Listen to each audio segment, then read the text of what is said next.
Morning students. आज का topic है हमारा पैलिमोन का रिप्रोडक्टिव सिस्टम, जिसका पार्ट फर्स्ट हम पढ़ रहे हैं। देखिए, पैलिमोन के रिप्रोडक्टिव सिस्टम यानी जनन तंत्र में सबसे पहले अपन लैंगिक द्विरूपता यानी सेक्सुअल डाइमॉर्फिज्म पढ़ेंगे कि नर और मादा में क्या अंतर होता है और उनको कैसे हम बाह्य जो है अंतरों के आधार पर हम उनको पहचान सकें।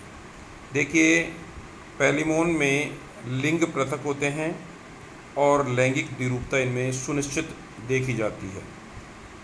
पहला देखें अपन अंतर इनमें। सबसे पहले नर जंतु है वो मादा जंतु की अपेक्षा बड़ा होता है आकार में। दूसरा, नर का उदर जो भाग है वो मादा के उदर भाग की अपेक्षा संकरा होता है। तीसरा है, नर में वक्षीय टांगों के आधार यानी कि बेसेज मादा की अपेक्षा अधिक सन्निकट यानी कि निकट अप्रोक्सीमेटेड होते हैं। जबकि चौथा पॉइंट देखें, नर में द्वितीय कीलाभ जो टांगे हैं वो मादा की अपेक्षा अधिक लंबी होती हैं, मजबूत होती हैं और कांटेदार होती हैं। पांचवा पॉइंट देखें, नर के प्रत्येक द्वितीय प्लवपाद जो है उसमें एंडोपोडाइट और अपेंडियस इंटरना के बीच एक अतिरिक्त प्रवर्ध पाया जाता है, जिसको हम अपेंडिक्स मैस्कुलाइना कहते हैं। ये केवल नर जंतु में ही पाया जाता है, मादा में नहीं पाया जाता। नर जंतु में उदर खंडों के जो एपिमीरा है वो मादा की अपेक्षा छोटे होते हैं। सातवां पॉइंट देखें, नर में युग्मित नर जननी छिद्र पांचवी जोड़ी टांगों के कक्षांगों पर स्थित रहते हैं, जबकि मादा में मादा जनिक छिद्र जो है वो तीसरी जोड़ी टांगों के कक्षांगों यानी कोक्षा पर स्थित होते हैं। इस प्रकार ये सेक्सुअल डाइमॉर्फिज्म की बात की हमने। देखिए, नर और मादा दोनों जंतुओं में युग्मित जनन ग्रंथियां यानी गोनेड्स की जो स्थिति, आकृति, परिमाण एवं सामान्य व्यवस्था लगभग समान सी होती हैं। ये वक्ष के पश्च भाग में यकृत अग्नाशय के ऊपर और पेरिकार्डियम के नीचे पाई जाती हैं तथा आगे की ओर रीनल कोष रीनल सैक तक एवं पीछे प्रथम उदरखंड तक फैले रहते हैं। नर जनन तंत्र की बात करें, पैलिमोन के नर जनन तंत्र की बात करते हैं। देखिए, मेल रिप्रोडक्टिव सिस्टम ऑफ पैलिमोन में सबसे पहली जो संरचना है वो है वृषण टेस्टिस। देखिए, पैलिमोन में वृषण जो है संख्या में 2 वृषण होते हैं, एक जोड़ी। 2 वृषण कोमल सफ़ेद एवं लंबी रचनाएं होती हैं, जिनके अगले सिरे परस्पर जुड़कर एक सामान्य पाली या लोब का निर्माण करते हैं। दोनों वृषणों के बीच एक दरार होती है, जिसमें से होकर हृदय को जठर निर्गमी आमाशय से जोड़ने वाला जठरागमी निर्गमी जो डोरा कार्डियोपाइलोरिक स्ट्रैंड होता है वो गुजरता है। प्रत्येक वृषण की रचना में अनेक कुंडलित संकरी और पतली भित्ति की शुक्रजनक नलिकाएं यानी सेमिनिफेरस ट्यूबल्स होती हैं, जो संयोजी उत्तक में एम्बेडेड अंत स्थापित रहती हैं। प्रत्येक नलिका की गुहिका उपकला एपिथेलियम की इकहरी परत केवल एकल परत द्वारा आश्रित रहती है, जिसकी कोशिकाएं शुक्राणु जनन यानी स्पर्मेटोजेनेसिस द्वारा शुक्राणु यानी स्पर्मेटोजोआ का निरंतर निर्माण करती रहती है। एक परिपक्व शुक्राणु एक कोशिका द्रव्य गोलीय रचना होती है, जिसमें एक बड़ा काला हंसियाकार दराती के आकार का केंद्रक और पुच्छ के समान एक जो है भूतरा जो है ब्लंट प्रवर्ध होता है। शुक्रवाहक वृषण के बाद में देखिए वासा डिफरेंशिया की बात करें। प्रत्येक वृषण के पश्च सिरे के निकट से एक लंबी कुंडलित एवं सक्रिय नली निकलती है, जिसे हम शुक्रवाहक या वास डिफरेंस कहते हैं। निकलने के पश्चात प्रत्येक ओर का जो शुक्रवाहक है वो एक अत्यंत कुंडलित पुंज का निर्माण करता है और फिर उदरीय आकोचनी पेशियों एवं वक्षीय भित्ति के बीच सीधा नीचे की ओर चला जाता है। उसके बाद में हम शुक्राशय या वेसिकुला सेमिनलिस की बात करें। प्रत्येक शुक्रवाहक नीचे की ओर 5वीं जोड़ी टांगों के आधार के निकट जाकर फूल जाता है और फूल करके एक मुग्दर के आकार की क्लब शेप संरचना का निर्माण करता है, जिसको हम शुक्राशय या वेसिकुला सेमिनलिस कहते हैं। इन आशयों में श्वेत संहत यानी वाइट कॉम्पैक्ट कायों के रूप में, बॉडीज़ के रूप में शुक्राणु संचित रहते हैं, जिन्हें हम शुक्राणुधर या स्पर्मेटोफोर्स कहते हैं।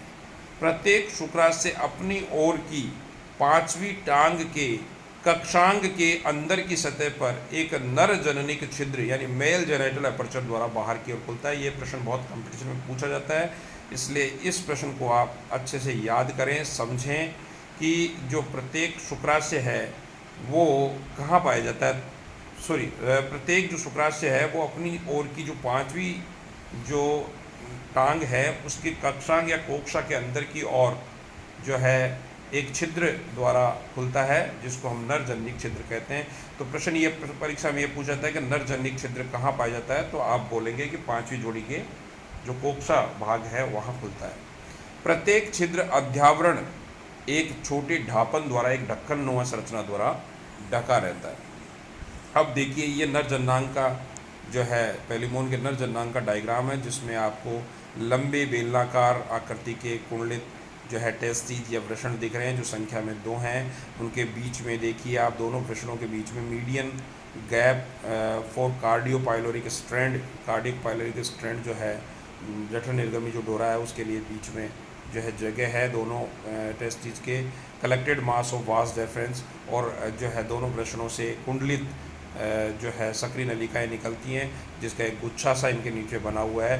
फिर वास डेफरेंस थोड़ी सीधी होकर नीचे की ओर वास डेफरेंस आ गई और उसके बाद में वेसिकुला सेमिनलिस यानी नीचे की ओर आधार की ओर आके फूल गई और फूल कर इसने वेसिकुला सेमिनलिस यानी शुक्राशय का निर्माण कर लिया दोनों तरफ। उसके बाद में दोनों ओर के जो शुक्राशय हैं जो है वो पांचवी जोड़ी जो टांग है उसके कोक्षा भाग में आकर एक छिद्र के द्वारा बाहर की ओर खोलते हैं, जिसको हम मेल जेनिटल पोर या नर जननिक छिद्र के नाम से जानते हैं। उसके अलावा देखिए आप शुक्रजनक नलिकाओं को प्रदर्शित करता हुआ वृषण के एक भाग का परिच्छेद और एक शुक्राणु की स्ट्रक्चर आप देख रहे हैं।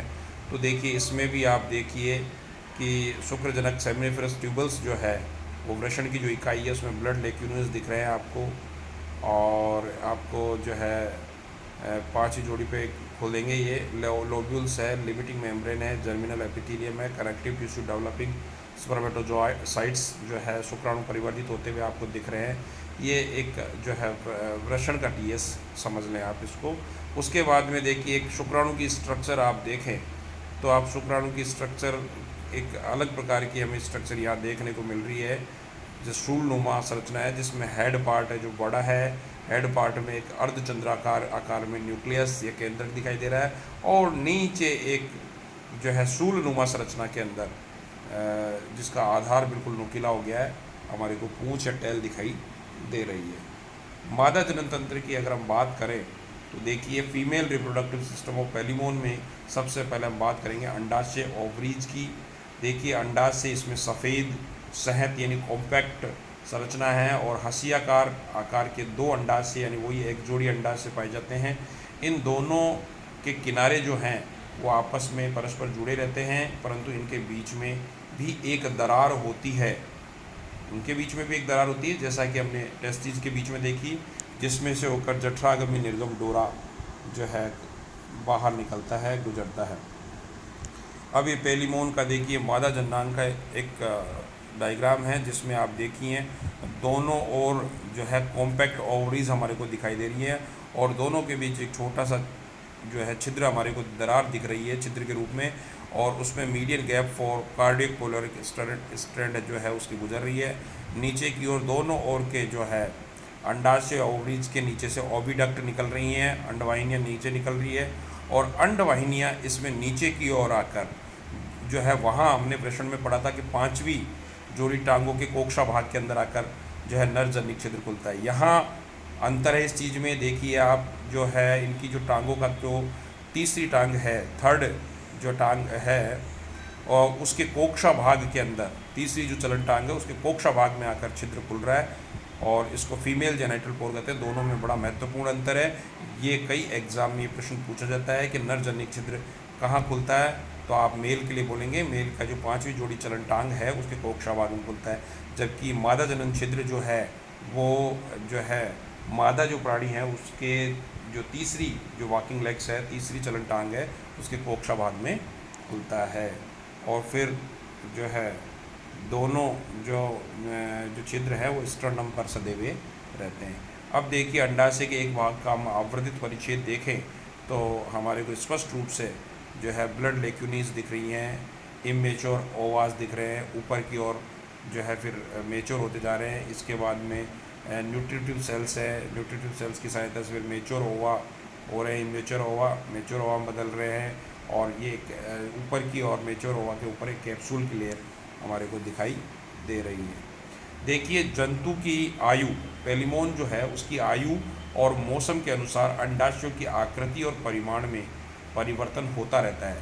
प्रत्येक अंडाशय एक झिल्ली में संपुट यानी कि कैप्सूल में बंद रहता है और इसके अंदर परिवर्तन की विभिन्न अवस्थाओं वाले अंडाणु या ओवाज की असंख्य अरीय पंक्तियाँ हमें दिखाई देती है। इन पंक्तियों में अपरिपक्व अंडाणु जो है अंडाशय के केंद्र की ओर और परिपक्व सतह की ओर व्यवस्थित रहते हैं।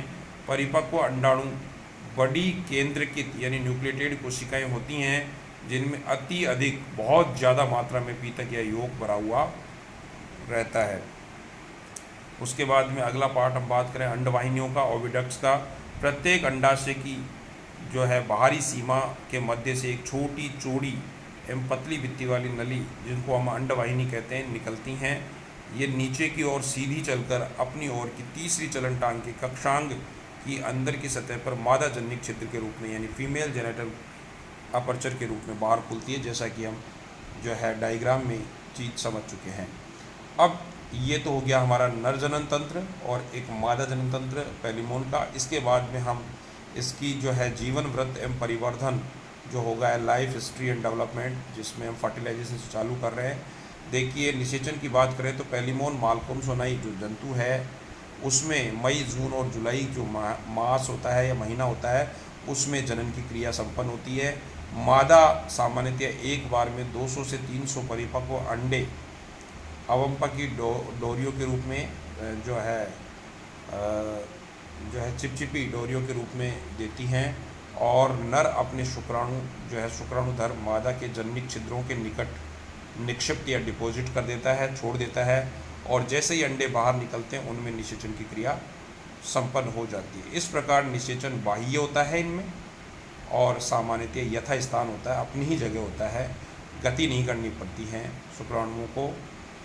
निषेचन के पश्चात अंडे कुछ अध्यावरणीय ग्रंथियों के चिपचिपे श्राव द्वारा प्लव पादों या प्लू पॉड से चिपक जाते हैं, और प्लव पादों से लटकते हुए अंडे सामान्यतया हमारे को सरस फलों या बेरीज या अंगूरों के गुच्छों की भांति हमें प्रतीत होते दिखाई देते हैं। इस प्रकार प्रजनन काल में एक मादा सैकड़ों अंडे उस समय तक धारण करके रखती है जब तक कि उनसे बच्चे निकल के बाहर नहीं आ जाते। वह जहाँ जाती हैं अंडे उसके साथ ही रहते हैं, और प्लव पादों की आगे पीछे की मंद गति से अंडों को वायु प्राप्त होती रहती है, और इस अवस्था में मादा को ये कहा जाता है कि इस समय मादा बेरी अवस्था में है, बेरी में है, इन बेरी है। तो यह बड़ी महत्वपूर्ण बात थी। इस प्रकार हमने आज रिप्रोडक्टिव सिस्टम ऑफ पेलिमोन का जो है पार्ट फर्स्ट पढ़ा है। अगले पार्ट में हम इसको कंप्लीट करेंगे।